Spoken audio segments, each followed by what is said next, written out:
So, Natalie, it is road trip season. Have you taken your road trip yet this summer? Oh yeah, we just got back from our road trip and it was a lot of fun. Where'd you go? So we went to Miami, so we drove from Dallas there and back.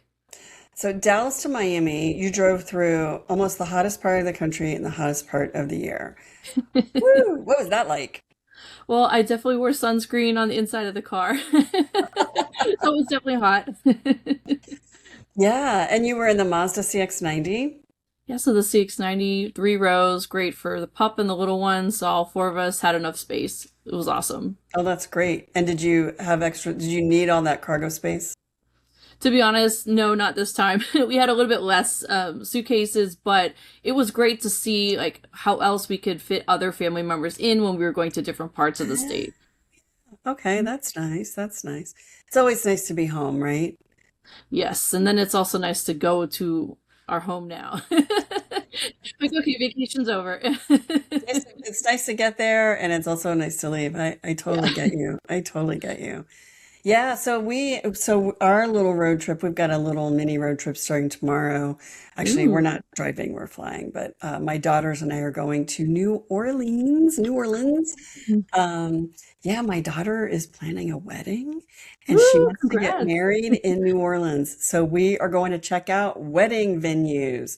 But Yes. while you're there and I'm here and then there, there's some other interesting stuff going on this week, including this marks Monterey Car Week. So by the time this airs or by the time this publishes, there will have been a lot of news to come out of Monterey Car Week. I have a little bit of an idea, but I'm excited to, at some point in the next couple of weeks, go back and look at all the coverage. It's like the Super Bowl and the Oscars and senior prom all rolled up into one. Yeah, yeah. So, and it promises to be a pretty busy fall with a lot more new car introductions, as well as tire test drives. Have you ever been on a tire test drive? I haven't, but that sounds exciting. Tell me more. You know, tire test drives are interesting. Sometimes they roll out all their competitors and let you try them all side by side. And it's nice because you can see on a single car how the car performs with all these different tires. That's one way to look at it. And then there's the way that I've looked at it the last two times I've done a tire test drive, which is the same set of tires in a bunch of different cars and trying them all, and you really get a sense for how the cars perform differently equipped with the same set of tires. You also get a sense of, is this tire doing the job it's supposed to do?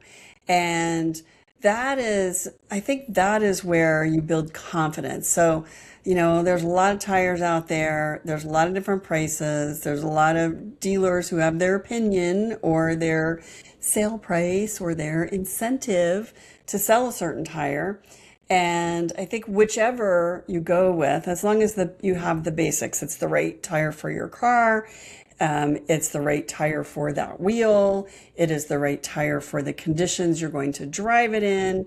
It has a warranty that allows you, a warranty is essentially like how many miles it should go. They may not, you may have a tire with like a 50,000 mile warranty. Right.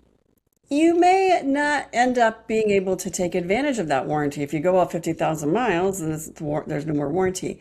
If you say somebody slashes your tire, the warranty's not going to help you with that. But if say it wears down too quickly, say you've done the rotating and all the things you're supposed to do, and the wear is much faster, then they'll probably give you a credit towards a new set of tires, is how that works. So it's not like, they don't replace the tire. They give you like, here's $100 towards a new set that's $1,000.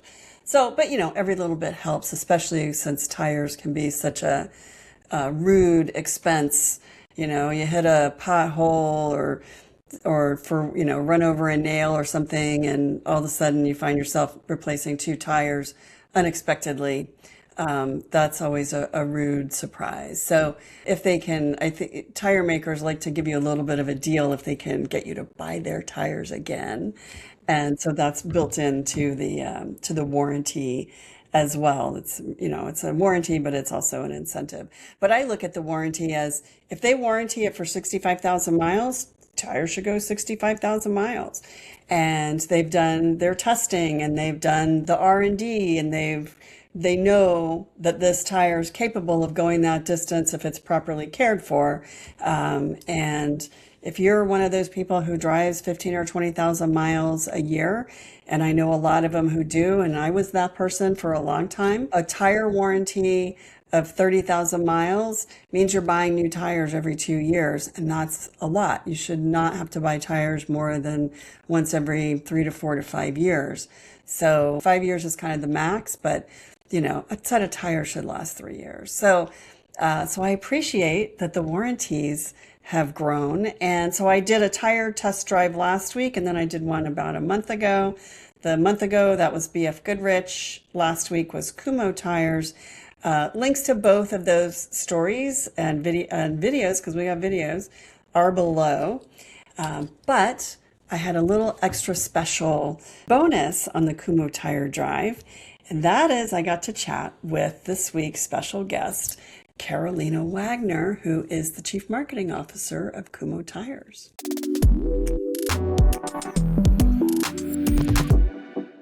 Carolina, it is so great to meet you. Thank you so much for hosting us here in Seattle. I don't know if you guys can see, the Space Needle is right there. And if you're not watching, go over to YouTube so you can see the Space Needle and you can hear actually the streetcar. Absolutely, yes, we can. We are in downtown Seattle. We just spent the day out at the track in Everett, Washington with the 2 new tires from Kumho. And we'll talk about that a little bit, but Carolina and I are going to talk about your career. I will say we were in a room full of about 85 people today, and only a handful were women. And that is something that has been what we've lived with as women in the automotive industry. There are fewer women in the tire business than there are in the actual car business. So I want to dive in and talk about your career and what you're doing, but tell us, to start off with, what drew you to tires? It's not the first time that people ask me this. Yeah. To be honest, I mean, I started really, really young, and I was actually still in college, university, and I had this opportunity for this internship. And it was a big company, a multinational company. So back then it was with Goodyear.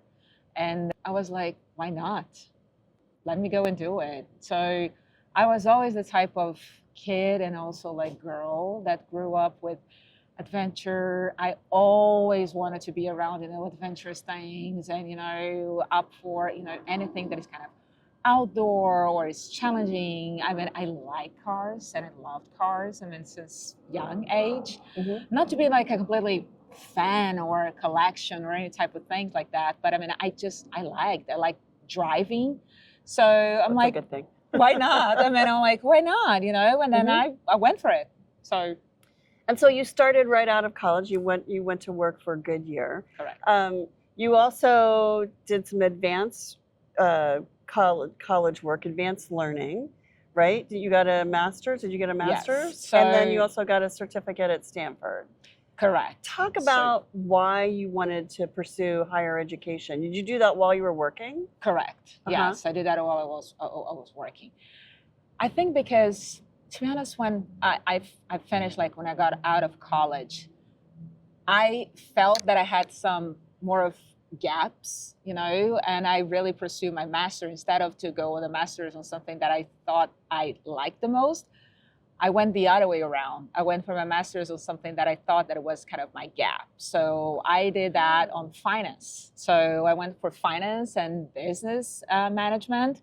So to also broaden up a little bit my view, so instead of being super specific on a master's, I would like to get more of this business management, this, how you really operate behind the scenes? What are the strategic decisions? What are the strategic views that you have to get, and this type of stuff. So this is what drawn me to pursue my master's around that, kind of broad an area. Mm-hmm. So I pursue that almost like right away after I finish my university degree.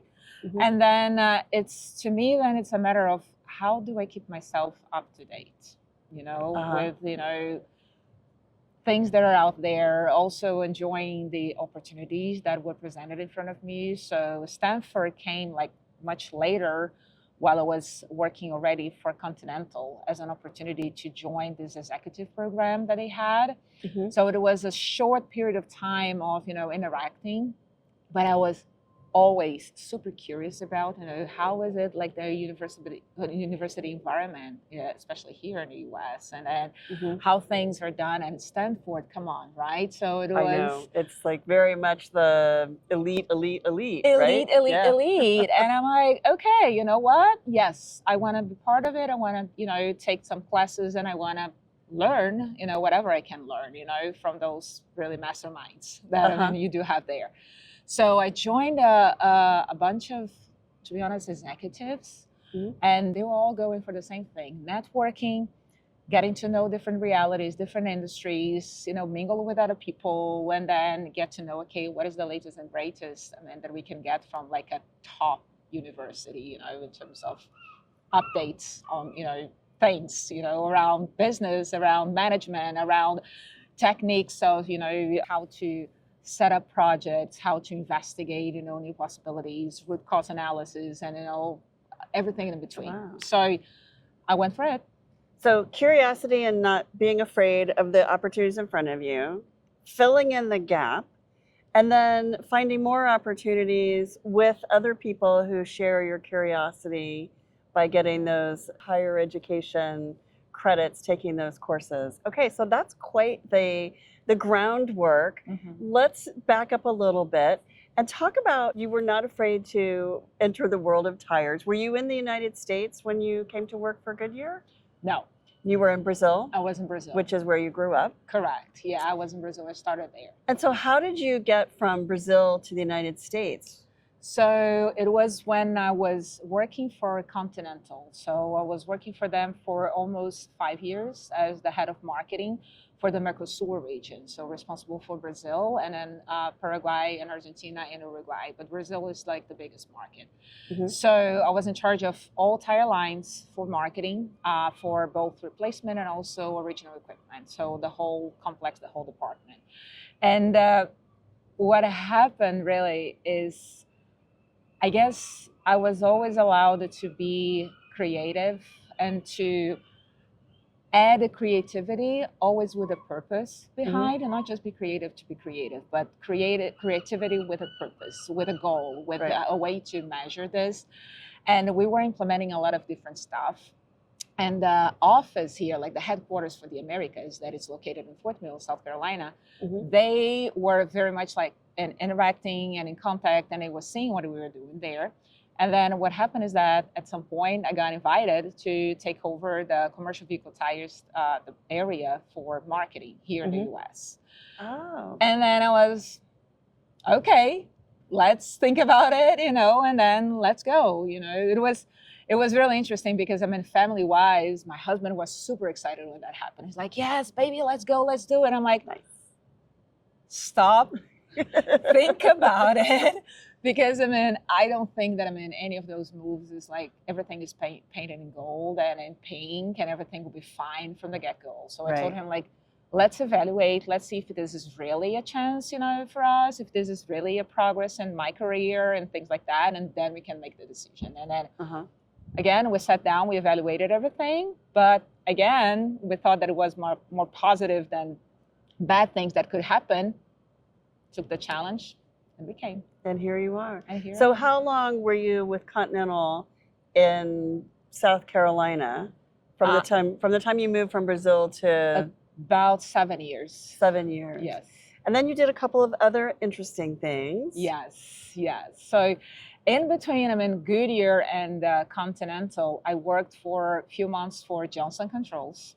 So I tried to get to batteries, which is still automotive, still the same environment, different company, different product, exactly the same setup, exactly the same struggles, exactly the same stuff. Right. So it was that. Then I decided to join Continental. And then when my trajectory with Continental ended in 2024, I was like, guess what? I really want to get to know what it's out there and what is out of tires.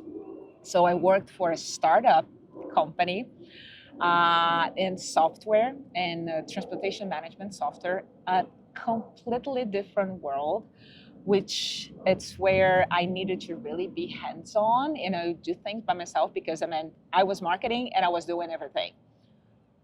I have to tell you that I probably have worked with the most brilliant people that I have ever worked in my life. And even though it was a startup, made of people that is 45 plus. So there were like no kids. No kids. Everybody's an adult in the room. That Everybody's never an adult in the room. That So happens. that is what the other component that really attracted me, because it was not just a startup, but because they have a good idea, So there was a lot of structure and a lot of thought process behind the product. In fact, I hold them very much, close to my heart till these days. Beyond Trucks was amazing. So I worked with them, and then I decided I need to have a little bit more of stability in a way. And then I went back, but then I went to a dealer in forklifts. So I worked for Lift One for about 10 months, like a year. I was happy and fine. Everything was fine, leading the marketing area for a dealer now. So it was really interesting because I could have like the different perspective instead of being in the manufacturing world. Now I'm on the dealer side. So it was really, really interesting to see like the other side of that. And then Kumho came, and I'm like, guess what? Rubber sticks. Time to go back to rubber. Rubber sticks. So talk about what went through your mind when you started having these conversations with Kumho. What were you worried about? What were you excited about? And then talk a little bit also about working for a foreign ownership, because the cultures can be so different. But when you first started having these conversations, what was that like? Yeah, it's really mixed feelings, right? Because it's like you're going back to the industry that you have worked the most in your entire life, but you're adding a different perspective because the size of a department is different, the layout of the department is also different, and the culture is absolutely different, Right. So I guess this aspects of what it's actually different, it's really what attracted me to then, okay, I can go back to tires if I'm still having all of those sparks of the learning curves and getting exposed to different situations, and I can continue to learn, Right. That's what really drives me.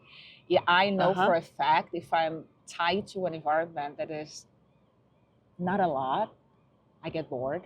And that's where I'm like, okay, I'm work 8 to 5. That's it. It's not about the hours, but it's just that, It's about how engaged it's you how are. engaged I am. Yes. And then I look at Kumho as a really good opportunity to get exposed to a different culture. Asian culture and the Koreans, especially, that I have not been exposed to. I thought, they had a very good baseline in terms of the product, the technology, the willingness, and their purpose as a company is also what really attracted me. And I'm like, why not? And then it was also like an advance in my career. So I would be moving from a director position to a VP position. So it was a nice move up on the scale. And so talk about what you do as head of marketing for Kumho. What does that job look like? It's dynamic, like any other marketing area. So marketing is not about boredom, It's there's a lot going on. There's a lot of areas going on. So I have with me everything related to communications, to promotions, to the product, to sponsorships, to branding, to all of this type of stuff. It's within the marketing area. And also my conversations with Kumho was to also grow the department, moving forward, and turn Uh-huh. that into like adding other pieces from strategic marketing perspective, from other areas within marketing, which is where I come from. I always Okay. like operated in this That like just like broadened gives me spectrum. chills that you approached this job. They called you and you said, I want to do this, but I also want to make it bigger. And I also want to be a part of your success. I want to help you be more successful. Absolutely. So what it goes through, what's the advice you would have to somebody who sees that and doesn't know how to say that? How do you say that? How do you put that into words? It took me some time to learn how to do that, but I think eventually you have to find your boundaries, and you have to find to have to find your self-awareness. You have Mhm. to have a good self-awareness, and understand what would you commit in a mid-long run to. What will keep you going and keep you moving, Mhm. and then, to be honest, you have to. What do you say to yourself when you have these thoughts and then you think, oh my God, they're going to think I'm crazy and they're not going to hire me. They're going to say, I don't want, that's too much, or she wants too much, or that's too ambitious. How do you get over that? I mean, those people call it like imposter syndrome or something like that. What conversation do you have with yourself to, because you're right, you had the thought, you believe in it deeply, but we always have self-doubts. What do you say to yourself when you feel that self-doubt? What I tend to do is that I tend to sit down, take some time, and structure my thoughts.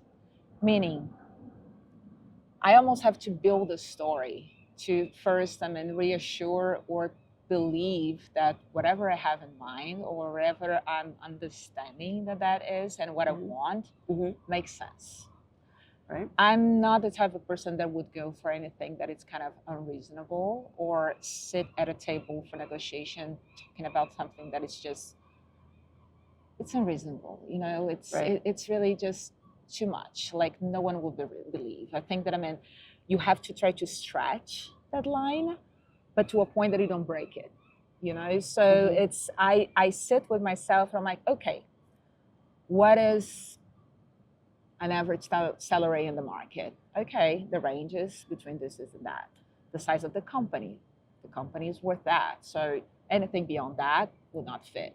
And that Right. these are, I run my own, researches and my Mhm. surveys, to try to understand, okay, is this reasonable? Is this something that would fit? And then I read articles about the company. I read, I try to do my own, research Mhm. around it, and then I build a story. And then I'm like, okay, this is reasonable. This is acceptable. I know I have this many years of experience. I go and try to reassess a lot of the things that I've done in my Mhm. life, Mhm. and then sit at the table and talk and propose. And what is the worst thing that you can hear? And But no. no. Right. And that's what I say. No one will bite. I won't bite. Right. The worst thing that can happen is that no. But then I also learned that, in this world, or when you reach a certain point, it's not about taking it personally and saying, oh, they don't like me. That's so good. Yep. It's Don't take it just not the personally. right fit. Right. It's not the right fit for the company at that moment. So you are not the right fit. There's nothing wrong with you. There's nothing wrong with the company. It's just not the right fit. So do you have someone that you talk to? Do you still have mentors who you talk to about these things, or, the things you're thinking about doing next? Talking with Kumho when they came knocking on your door and asking you to talk with them? It was really interesting because also with Kumho, what happened is that I knew I got in touch with some people in Kumho like 3 years ago. And it was just not the right moment. I was like, no, I don't want that. Changing tires for tires. No, Mhm. that's not the right thing to do. I don't want this. And then when this came up to the table, back again, I'm like, okay, I know some of the people, from back then, so I can have like honest conversations and I can ask honest questions, you know. So this was one of the things that also played. Talking to some people, yes, for different purposes. I don't have one mentor that I would sit down and then disclose the whole package and say, okay, this. I have, you know, someone that I mean helped me very much in my early career when I was still an intern. His very old-fashioned manager. So I know that if I come to him today with the most, I would say, structured decisions and stuff like that, he won't be like the right person to, you know, give you that. Right. He'll operate more as my second father. So I call him like, what do you think, you know, when this and that, and just to get his overall perspective. I talk a lot with my husband, a lot, because to me also juggling family, it's primarily, it's important, you know. And then I share. My husband is my best friend, so I really sit down with him. I'm like, okay, this is happening. What are the scenarios? What are the pros? What are the cons? What are this? What are that? You know. And then I do have people that I have worked with that I call then for more of the touch up on the business side. I'm like, okay, how much have you been hearing about that? If I go that route, do you think it's going to stick, or do you think it's reasonable? What have you heard about the company? So I mean, also in this environment, I also tend to talk to friends. I'm like, what do you have heard about, you know, Kumho recently? You know, that maybe it's not in the news, or that I don't know. You know, so I also talk to my friends from the industry, my colleagues, former colleagues, and I'm like, okay, what have you heard about this and that and that and that? And then it's a collection. I don't have one source.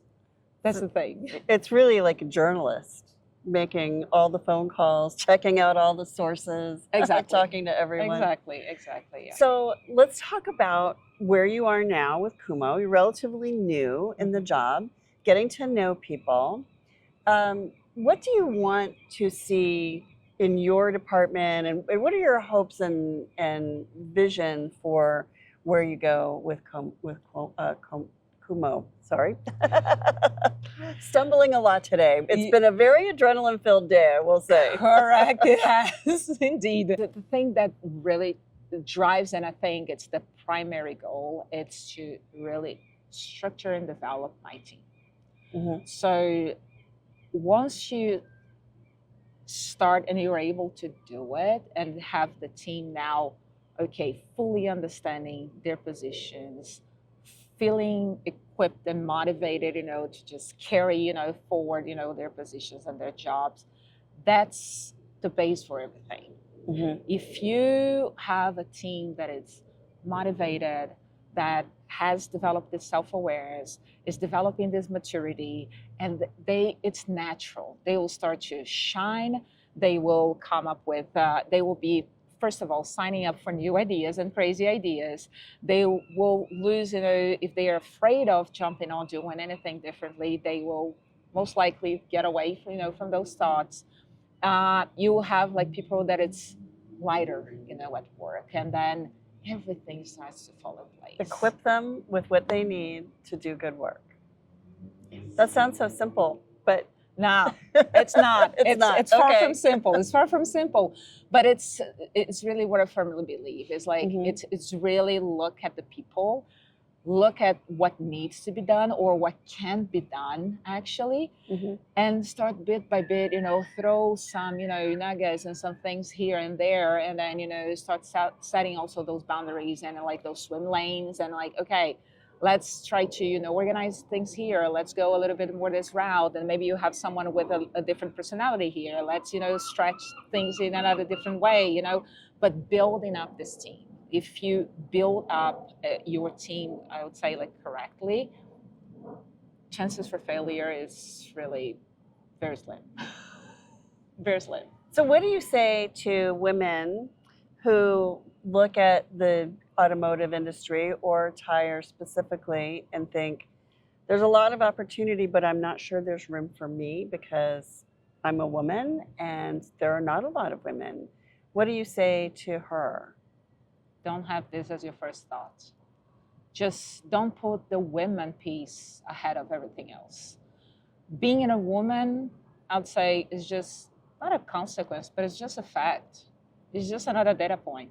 You're a woman, and or I'm a professional, I am competent, I've studied, a lot. I try to keep myself up to date with, what is out there in the market, and I'm a woman. It's usually for me, it's not the other way around. It's not I'm a woman, therefore. It's the other way around. It's like I'm a professional. I can do it. Yes, and I'm a woman. And so what?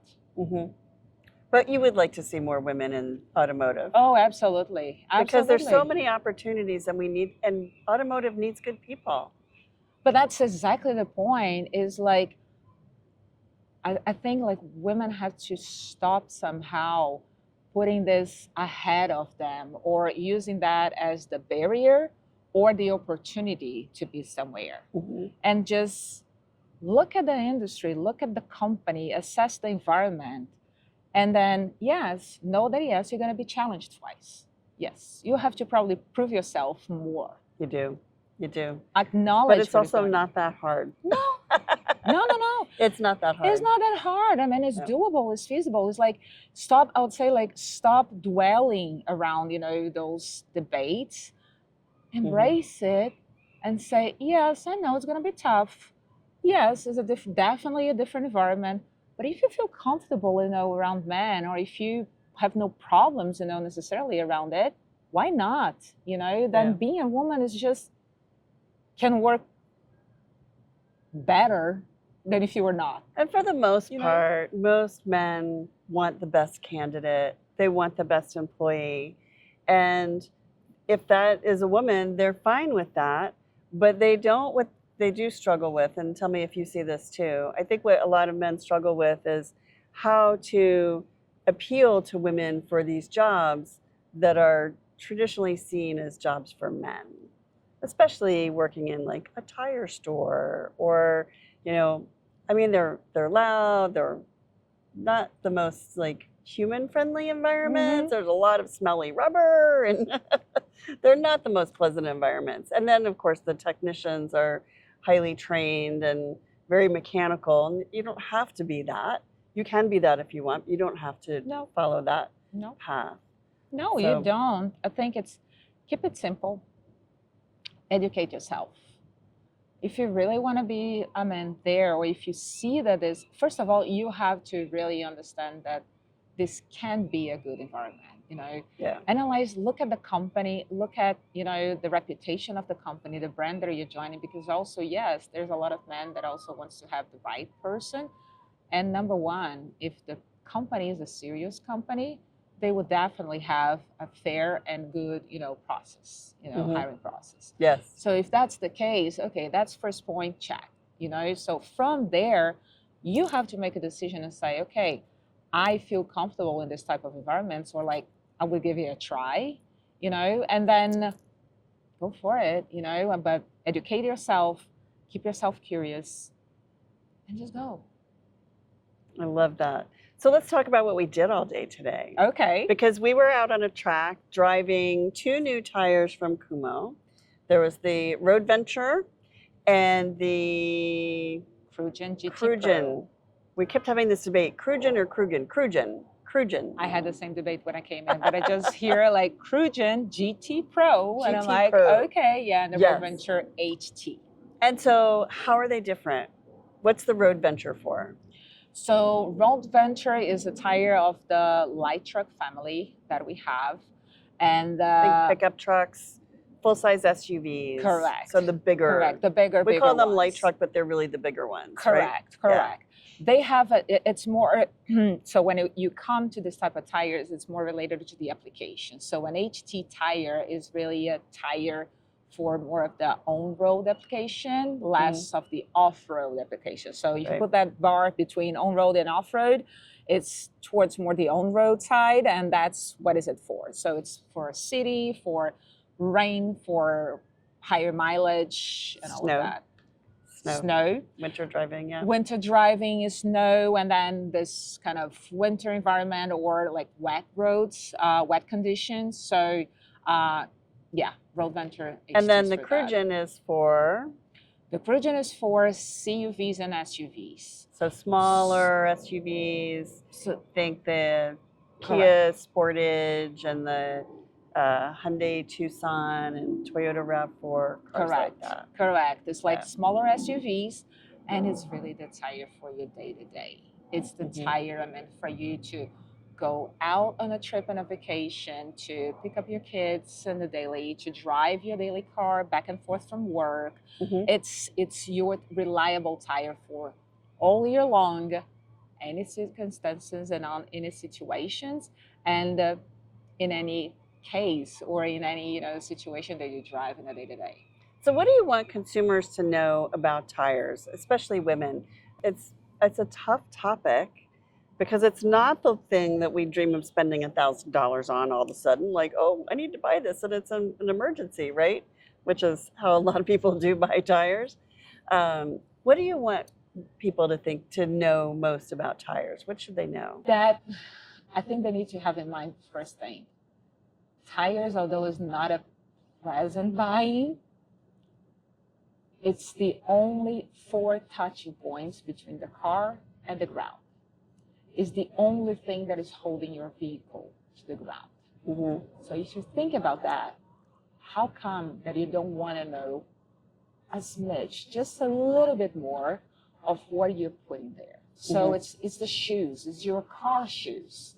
So it's that touching point. It's what it's going to keep your car safe ultimately, So to me, if people have that in mind before, I know, and we know, I mean, I would love to kind of be launching a tire and people being lined up, on in front of the dealer shops. Like, I want that, like, Wouldn't I it want be my nice if iPhone. it was like the new iPhone, right? And people line up around the block. That would be But- amazing. But I said, okay, usually it's not, because I mean, when people notice about that, to your point, is that it rained, I slept with my car, it was scary, I need to change my tires. I had a pothole, or I have a flat tire. Yep. I was in the middle of the night, I had this flat tire, it was scary, I don't want to, all sorts of bad experiences, I'll say, is what Yes. drives. And then, to your point, I don't know any person that has a budget for, the next tire set or for that. So save Yeah. aside. So people it's buy then, 2 at a time. then it's Yeah. like a huge expense, that you were not expecting. But if you put in perspective something else and say, hey, okay, yes, it's an emergency, you have to make a quick call, most likely. Mhm. But have in mind, one, this is the only point of contact for your car with the ground, with the floor on a day-to-day. You need to worry about what you put in there, because you need to be safe, first and foremost. Second point of view, yes, as a one-time expenses, it might be a lot, definitely unexpected most of the times. Mhm. But if you compare of how much you spend in gas Mhm. or groceries, Mhm. if you add up all of that and you compare to the price of the tire of how long they last, Right. you will find out that tires are not expensive at all. Well, when you do look at how many miles you drive on a set of tires over a number of years, it ends up being pennies per trip, as Correct. opposed to $1,000. It is hard to spend it all at one time. But you're right. We know, that. So to me, it's like have in mind both of those things. And then I'll say number 3 is be really aware of what you use your car for. So what is the main use of your car? What is your day-to-day needs, And then share that with the experts. You don't need to be an expert in tires.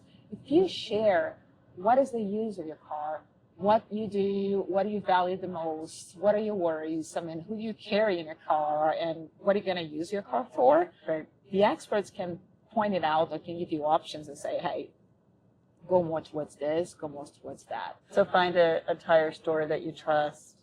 Find a tire seller that you trust. Exactly. And today, to be honest, there's so much information, There is. out there. Yes, not all of Including them over are at A right. Girl's Guide to Cars. We have a lot of tire information. See? Seriously, look Yeah. at it, the higher reputation and like websites and then blogs and posts and podcasts and things that it's coming from people that know what they are talking about. They're not just adventures that is just like, speaking out of, their mouth or spitting things that they don't know about. Right. But look, from at the manufacturers' websites and all of those serious journalists, and you can learn and you can self-educate yourself. It's not that complicated. So what do you want us to know about Kumho Tires? Because that's a brand that is relatively new to the United States, especially in, in comparison to like Michelin and Continental. They've been around for a very long time here. What do you want us to know about Kumho? That one, Kumho is not just for fast cars or just for, high performance or ultra high performance, for just cars. Mm-hmm. We do have a full lineup for light trucks, SUVs, CUVs. We are worried about providing to the market a good coverage. Mm-hmm. Second of all, at the right price point or at the right value, what we like to talk. We don't want to talk about like price per price because that's relative. Right. But we are a company that is really worried about offering good quality, top performing tires at the right value. Right? So this is really what I'd like people to understand, that it's a company that invests serious in technology and the safety in their production capabilities and everything that a tier one brand would invest. Mm-hmm. And it's really worried it's not over engineering stuff, but then bring the right products to the market at the right value. So. And the right value. I think that is, there are a lot of inexpensive tires out there, but they're not all quality tires. And that's where, especially if you're driving kids around or doing those daily commute, school runs and things like that, you need to know that you are driving on good tires. Absolutely, and that you have, you can reach out to a company that has a warranty program that can cover you. You can talk to someone, a representative, an official representative of that brand or that product, So it's, worry about that. Don't go for just the cheap because that's it, Yes. So speaking of kids, you're a mom. Yeah. You have a daughter who's 11, who is just this week having her going back to school in a new school. Yes. And here you are, 3,000 miles away in Seattle. A tough moment for all of us parents to be away from our kids at that important moment in their lives. But we do what we do. And ultimately what we do is good for our kids, right? But sometimes it's hard for them to understand. So my question for you is, as you go through your career, what do you want your daughter to take away? What do you want her to learn from your career? Don't stop being curious, and don't let anything come to her and say, you can't do this, to have like this courage to keep moving, the curiosity to keep moving, to get to know things, outside of her bubble or her world, to know that there's a world out there, that there's more to it. There are people with all different perspectives and different realities, and that she is the person that needs to put her own limits, not anyone else. It's like, go for it, be curious. Don't be afraid. Don't be scared. Just keep going. So it might be too early to tell, but do you think she'll be a car girl? She already is. Oh, she already is. I have to tell Good for her. And it's really interesting because my husband are at home. We have this like RC, so remote cars thing. I have to admit, although I love cars, my coordination to drive those things end up in a Terry phase. So I cannot. More than one button, I can't. But since she was like 3 or 4 years old, she showed the ability to do it. She's curious. Guess what? She races. She has her own cars, her remote controls. She races with adults. I've seen her going like to places and like racing with adults, and adults really getting mad and leaving, like, you guys, really leaving the place and like, but she's a kid. She's not allowed to race with us. That and little girl beat me. love it. Literally, I I've love it. seen that. And she was like, what about that? And like, and she's keep going. She's there. She bring like her, small little bench, and then she jumps on the bench so she can see like the whole track, and she races with all the big guys.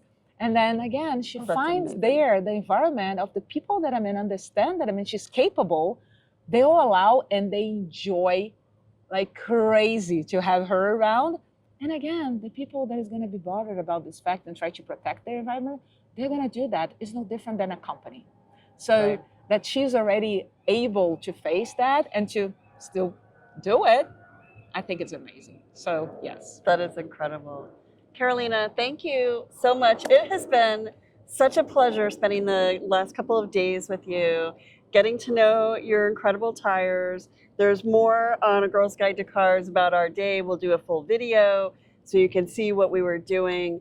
But congratulations on a great launch, and it's lovely getting to know you. Likewise, my pleasure. It has been like incredible days, and it was really my pleasure to get to know you too. Thank you.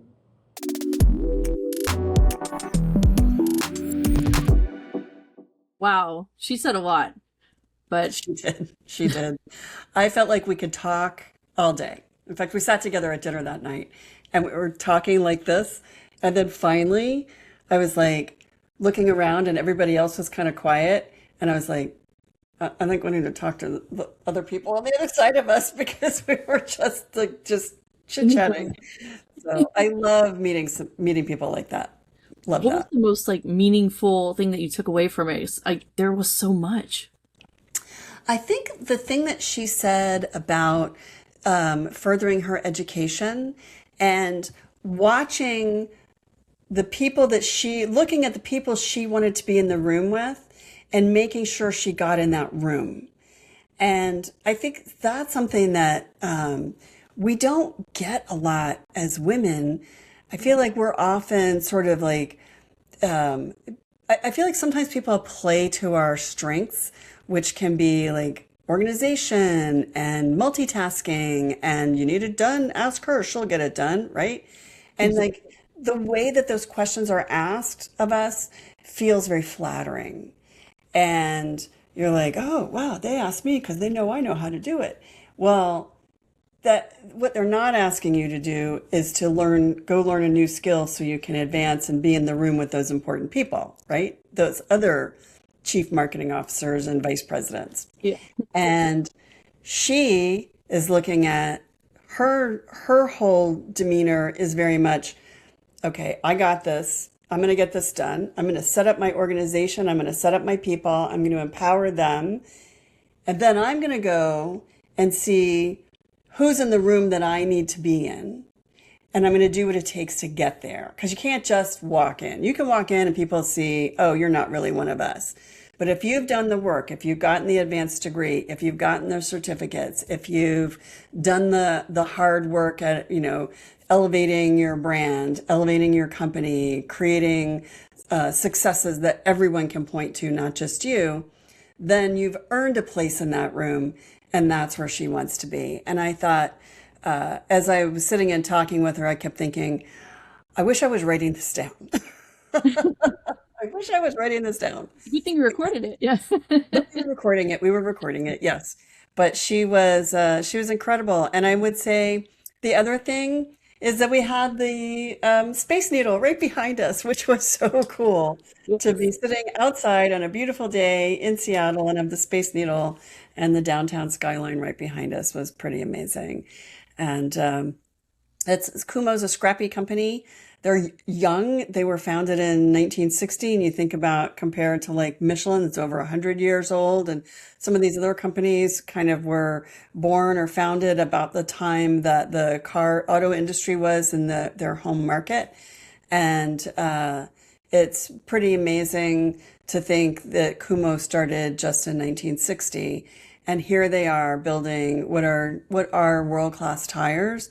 They're working with the same technology, the same techniques, the same process, the same knowledge base, all of that as these other tire companies. They're doing a lot of testing, a lot of innovation on their own. So it's pretty cool to see them coming into this market, making a place for themselves, and then producing a tire that can go 75,000 miles. That's the warranty on the Crugen GT Pro is 75,000 mile warranty. So yeah, that's it's impressive. But I think the thing that I like most is that they hired Carolina to run their marketing. It's so cool to peek behind the veil and go, oh, see, if you can see it, you can be it. Like, that's the coolest part. Right. And to see her, she's so inspiring. All right. Thank you, Natalie, for joining me. Thank you, everyone, for joining us for this conversation with Carolina Wagner, Vice President of Marketing at Kumho Tires USA. I'm Scotty Reese, your host, co-host, Natalie Marola, our co-host and producer. Our editor is Steph Howard. Our music is by Envato Elements. There is a link here to subscribe. Subscribe wherever you get your podcasts, and we'll see you next time on What Drives Her.